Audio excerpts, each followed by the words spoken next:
Menjadi seorang developer atau programmer tidak akan lepas dari perangkat yang digunakan, baik hardware maupun software. Perangkat ini akan membantu menemani para programmer menyelesaikan pekerjaan yang dikerjakannya. Khususnya software, tools bisa dibilang sangat membantu dalam proses development bagi para programmer. Nah, tools yang digunakan programmer ini menjadi salah satu komponen wajib selain dari skill yang perlu kita tingkatkan juga. Dan sebaiknya kita juga menggunakan tools-tools yang populer. Sebelum kita bahas, jangan lupa untuk like dan subscribe YouTube channel Innovation Station dulu. Berikut adalah beberapa software tools yang sangat direkomendasikan bagi para programmer supaya memudahkan kita dalam development dan mengapa kita harus menggunakannya. Yang pertama adalah code editor, yakni VS Code. VS Code dibuat oleh Microsoft sebagai code editor yang bisa digunakan di berbagai platform dari Linux, Windows, Mac OS, hingga browser. Mengapa VS Code? VS Code menjadi yang paling disarankan karena selain populer, fitur yang dimilikinya juga banyak. Apalagi dengan adanya ekstensi, VS Code bisa menjadi apa saja penggunaan yang dibutuhkan. Dan terlebih VS Code support terhadap semua bahasa pemrograman serta fitur-fitur unggulannya spesifik untuk bahasa pemrograman yang terus dikembangkan. Tools kedua yang direkomendasikan untuk kolaborasi yaitu Git. Git menjadi tools yang wajib digunakan dan dipahami oleh programmer. Git yang bertugas untuk mengontrol semua versi file yang kita miliki bisa digunakan untuk kolaborasi dalam membangun proyek yang kita kerjakan. Banyak platform Git yang populer seperti GitHub, GitLab, dan Bitbucket. Kita bisa menggunakan salah satu atau ketiganya dalam membangun proyek yang kita kerjakan.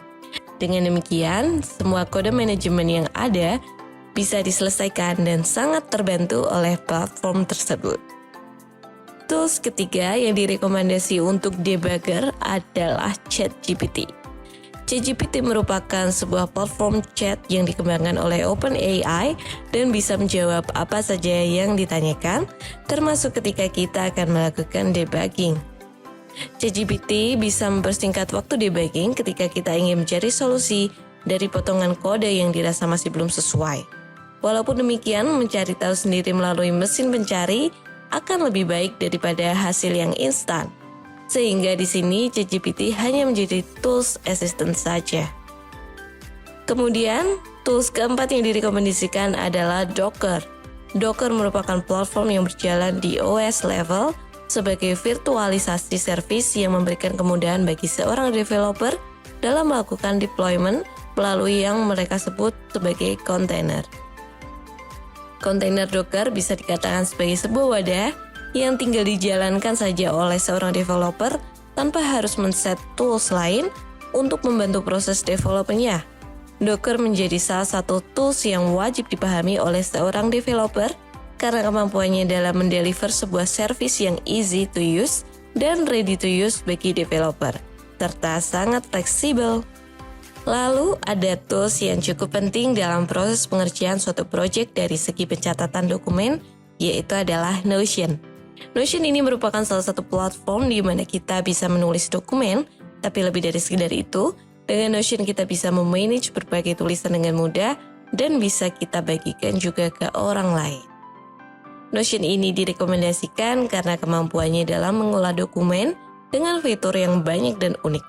Kita bisa membuat sebuah project plan, project timeline, project dan task management, dan lain sebagainya. Notion bisa menjadi pilihan untuk membuat manajemen project, membuat dokumentasi, atau hanya sekedar untuk blog dan sharing tulisan tentang development. Tools terakhir yang direkomendasikan adalah untuk database management. Ada banyak tools yang bisa direkomendasikan untuk kategori ini, bergantung pada jenis database-nya. Seperti halnya MySQL, MongoDB, GraphQL, dan lain sebagainya. Jika kita berbicara aplikasinya, ada dbeaver Community Edition yang free dan bisa kita gunakan dalam mengolah database, atau Table Plus versi berbayar yang memiliki kemampuan lebih powerful dan memiliki tampilan yang minimalis. Mengapa kita perlu menggunakan tools yang populer dalam pengembangan proyek kita? Menggunakan tools populer dalam proyek kita akan mempercepat proses development yang kita kerjakan. Hal ini karena tools yang populer digunakan oleh banyak orang dan pastinya akan terus ditambahkan fitur-fitur yang memudahkan kita. Selain itu, tools yang populer akan minim bug. Karena developer yang bertanggung jawab pasti akan terus memperbaiki dan mengupdate tools tersebut menjadi lebih baik. Oleh karena itu, proses development kita sebagai seorang programmer tidak akan terhambat. Itulah tadi beberapa tools rekomendasi populer bagi para programmer untuk membantu proses development supaya lebih cepat. Beberapa rekomendasi ditambahkan karena kepopulerannya dan penggunaannya yang gratis serta fitur-fiturnya yang unggul. Jangan lupa subscribe, like, dan share ke teman-teman kalian. Dan tunggu informasi menarik lainnya di Innovation Station. Sampai jumpa.